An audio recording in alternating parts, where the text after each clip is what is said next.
Bonjour à tous, c'est Guillaume la chaîne Smooth. Aujourd'hui on se retrouve pour une nouvelle vidéo sur le thème des attaques informatiques. Aujourd'hui j'ai commencé par l'attaque par déni de service. Je vais faire une série de vidéos sur ce thème, sur le thème des attaques informatiques. Il y a déjà une deuxième vidéo qui est en préparation sur l'usurpation ARP.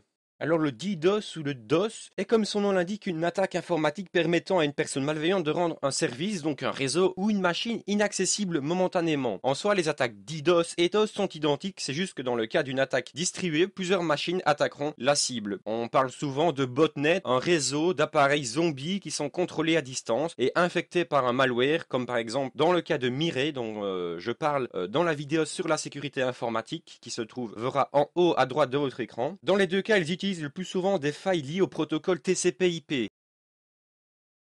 Cette attaque a d'assez grosses répercussions sur les entreprises. En effet, pour les géants du e-commerce, une coupure momentanée de leur service peut vite monter à plusieurs millions d'euros. J'ai essayé de contacter quelques enseignes du e-commerce, mais en fait, je me suis rendu compte que ce n'est pas forcément le moment comme les soldes approchent et qu'ils n'ont pas que ça à faire et qu'ils n'ont peut-être pas à parler à propos de ce sujet. Alors, cette attaque n'a pas spécialement de répercussions sur les données, bien que cette attaque, comme toute attaque informatique, c'est une attaque illégale. Elle peut avoir énormément de répercussions en plus de la perte d'argent. Elle peut avoir des répercussions en fonction de qui on cible, mais qui est assez facile à mettre en œuvre, c'est ça le problème, et qui est assez courante dans le monde de l'informatique. Je vais maintenant parler des attaquants et des cibles. Alors l'attaquant peut très bien être un jeune qui a envie de s'attaquer à quelqu'un ou qui a juste envie de s'essayer aux attaques informatiques. Mais ça peut aller jusqu'à des entreprises concurrentes qui veulent simplement une meilleure place que leurs concurrents sur le marché. Concernant les cibles physiques, donc je vais parler du matériel réseau, des périphériques réseau, cette attaque peut toucher tout ce qui est connecté à Internet du style un serveur web, un serveur DNS, donc DNS pour Domain Name System. Donc c'est un service qui permet de traduire le nom de domaine d'un site web en une adresse IP. C'est cela qui permet que l'on puisse simplement taper l'URL du site et non pas son adresse IP.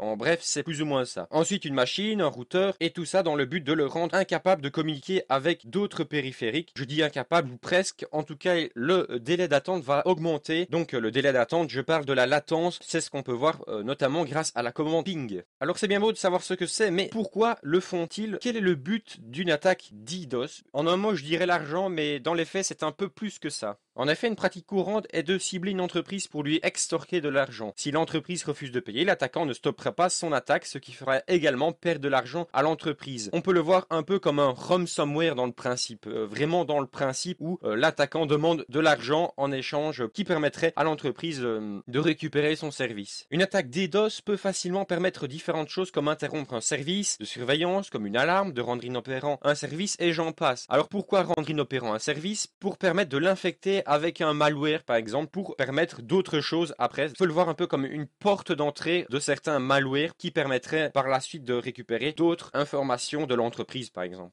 Avant de passer aux différents types d'attaques DDoS et une petite démo, je vais faire une petite parenthèse sur l'historique des attaques DDoS. Comme vous pouvez vous en douter, il y en a eu pas mal et les techniques n'arrêtent pas de s'améliorer. Par exemple, en 2016, une cyberattaque de type DDoS a ciblé le service DNS-DIN. Ce service DNS est utilisé par plusieurs assez gros sites américains comme Twitter par exemple. Ils ont ainsi été inaccessibles pendant plusieurs heures. Cette attaque a utilisé un réseau d'objets connectés zombies, aussi appelé botnet, comme je vous en parle en début de cette vidéo et dans la vidéo sur la sécurité informatique. Une autre attaque plus récente a permis aux attaquants d'atteindre une vitesse d'attaque record. Cette attaque est une attaque DDoS par amplification qui utilise des serveurs même cachés. C'est un système de cache qui permet d'accélérer les réseaux et les sites web. Cloudflare, un service de protection contre le DDoS, aurait vu passer une attaque avec un facteur d'amplification de 51 000. Généralement, ce genre d'attaque se rapproche d'un facteur de 10 000, ce qui voudrait dire qu'avec un seul ordinateur avec une capacité d'upload de 100 mégabits par seconde permettrait de toucher une cible avec 5 terabits de données par seconde, en théorie dans le cas d'une attaque avec un facteur d'amplification de 51 000. Les attaques qui ont utilisé cela ont été enregistrées par des services de protection contre le déni de services distribués et ont atteint une puissance de 1,3 terabits par seconde contre GitHub et 1,7 terabits par seconde contre un client du service Arbor Network qui lui aussi est un service de protection contre les DDoS. Cela est permis car ces serveurs même cachés acceptent des entrées de n'importe qui et sont connectés à Internet. De plus, les fournisseurs de services réseau ou FAI permettent toujours aux paquets UDP falsifiés de traverser le réseau. Pour expliquer vite fait ceci, les paquets UDP sont des paquets qui ne nécessitent pas de connexion. C'est un mode de transmission de données simple entre deux entités.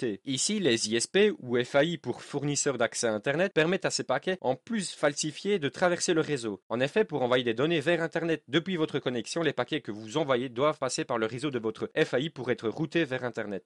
Je vais maintenant passer aux différents types d'attaques DOS ou DDoS possibles. Premièrement, il y a une attaque appelée SYNFlood. Alors qu'est-ce que c'est le SYNFlood? C'est une attaque qui se base sur le protocole de transmission TCP qui nécessite une connexion de bout en bout pour engager la transmission. L'amorçage de la transmission se fait grâce à un segment contenant le SYN flag, comme vous pouvez le voir à l'écran. En recevant un segment SYN, le récepteur va ouvrir un port de connexion pour établir la connexion avec l'autre qui le désire. Malheureusement pour lui, il ne répondra jamais, donc celui qui envoie la requête ne répondra jamais, et la connexion restera en attente un certain temps. En envoyant une multitude, le serveur de réception va être saturé et ne pourra plus satisfaire les autres demandes légitimes. J'essaie de rester assez bref dans mes explications pour que ça ne soit pas trop compliqué à comprendre, mais si vous avez des questions, vous pouvez me les poser en commentaire. Pour réussir cette attaque, il suffirait donc d'envoyer assez rapidement des paquets contenant le flag SYN pour saturer l'appareil, le périphérique réseau.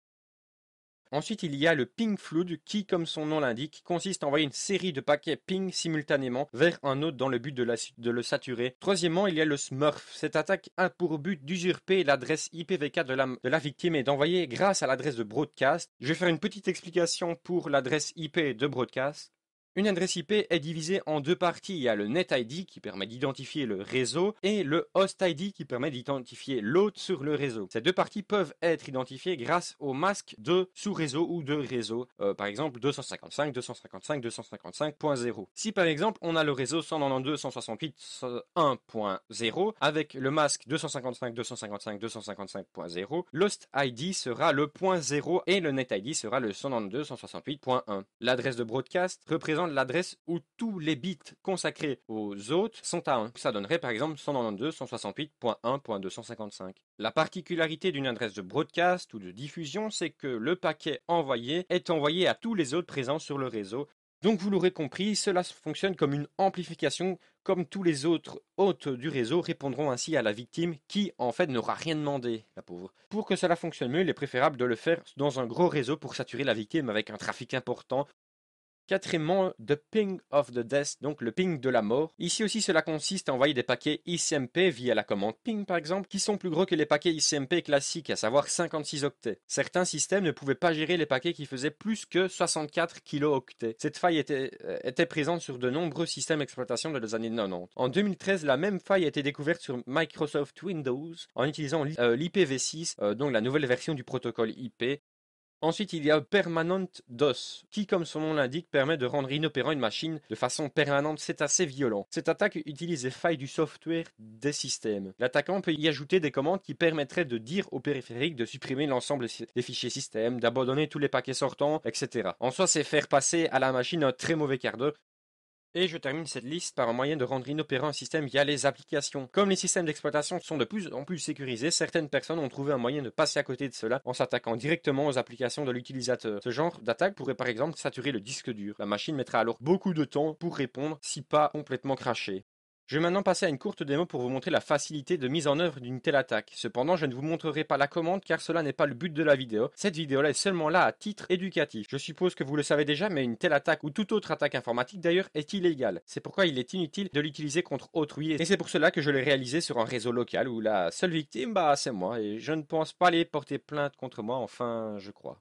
J'ai réalisé cette attaque contre le routeur de mon réseau et pour vérifier la connectivité avec celui-ci, je lance un ping via ma machine Windows sur celui-ci, comme vous pouvez le voir à l'écran. Donc là, tout va bien. Ensuite, je lance la commande d'attaque sur le routeur et comme vous pouvez le voir, le temps de latence augmente fortement jusqu'à ce que le routeur ne puisse plus répondre. Une fois que j'arrête la commande, on peut voir que ça va revenir tout doucement à son rythme normal. Il faut le temps que toutes les connexions ouvertes se ferment et comme vous pouvez le voir, en quelques secondes, grâce à cette commande, j'ai envoyé à peu près 326 000 paquets sur mon routeur avec le flag SYN. Je vais maintenant parler des principes pour se protéger contre de telles attaques. Je ne vais pas non plus rentrer dans les détails car il y aurait beaucoup trop à dire et cela deviendrait assez compliqué. De plus, je ne m'y connais pas assez pour rentrer dans ce sujet en détail. Premièrement, la mise en place d'un système de redondance pour éviter un point de défaillance unique ou alors single point of failure. Par exemple, au lieu d'utiliser un serveur avec un service dessus, on va dupliquer ce service sur un autre serveur distant ou encore utiliser plusieurs routeurs ou switches au lieu d'un. La redondance est importante en informatique, cela permet d'avoir une disponibilité plus importante et permet aussi d'éviter qu'un service entier ne tombe à cause d'un seul périphérique réseau défaillant. Cela aurait pu en partie limiter les dégâts dans le cadre de l'attaque Mirai contre le service DNS DIN. En effet, pour des raisons économiques, les services DNS sont souvent concentrés. Ensuite, il y a des configurations spécifiques des firewalls et des systèmes ou des serveurs qui permettent de ne pas accepter plus d'un certain nombre de paquets à la seconde, de diminuer l'intervalle, l'attente de connexion dans le cas des paquets SYN par exemple. Il y a aussi des outils qui permettent de surveiller les réseaux comme les IDS pour Intrusion Detection System qui permettent de détecter un trafic anormal sur le réseau ou alors TSShark, Oninet du projet Oninet. Ce sont tous des outils qui permettent d'analyser le réseau et donc de détecter si une activité anormale se déroule sur le réseau. Une dernière technique dont je vais parler est la mitigation. C'est un moyen qui sert à réduire les impacts d'une attaque DDoS et de maintenir le serveur disponible pendant l'attaque. Chez OVH par exemple, cette technique est composée de 3 principes. D'abord, il y a l'analyse réseau pour détecter n'importe quelle activité anormale. Ensuite, il y a l'aspiration, c'est qui consiste à absorber le flux. Il y a des serveurs spéciaux qui permettent d'absorber jusqu'à une certaine bande passante, ça doit être 4 terabits par seconde si mes souvenirs sont bons. Et ensuite, il y a la mitigation. Pour conclure cette vidéo, je dirais que les attaques DDoS sont encore courantes de nos jours en informatique. Pour vous le prouver, j'ai un article d'undernews.fr selon lequel durant le mois d'avril, il y aurait eu un total de presque 10 000 attaques DDoS, ce qui représente 330 attaques par jour, alors que le chiffre est le plus bas depuis le mois de novembre 2017. Cependant, les particuliers n'auraient pas spécialement un immense intérêt à se protéger contre ce genre d'attaque. Par contre, ils peuvent être les victimes indirectes d'attaques sur un service DNS ou sur un site web. D'ailleurs, cette année, le Thingbot GenX, un réseau composé uniquement d'objets connectés, a été découvert. C'est en fait un service que vous payez 20 $ pour permettre des attaques sur des cibles avec une force jusqu'à 300 gigabits par seconde. Voilà encore une bonne raison de changer le mot de passe des objets connectés dès qu'on les reçoit. Pour avoir plus d'informations à ce sujet, n'hésitez pas à aller voir ma vidéo sur les bases de la sécurité informatique. Merci d'avoir regardé cette vidéo, j'espère qu'elle vous aura plu. J'ai essayé d'expliquer un maximum sans spécialement rentrer dans les détails pour rester compréhensible pour tout un chacun. Si cependant vous avez des questions, ou si vous n'avez pas compris quelque chose, ou si vous voulez des précisions sur quelque chose, n'hésitez pas à me le dire en commentaire, je vous répondrai avec plaisir. On se retrouve très prochainement pour une autre vidéo, salut tout le monde!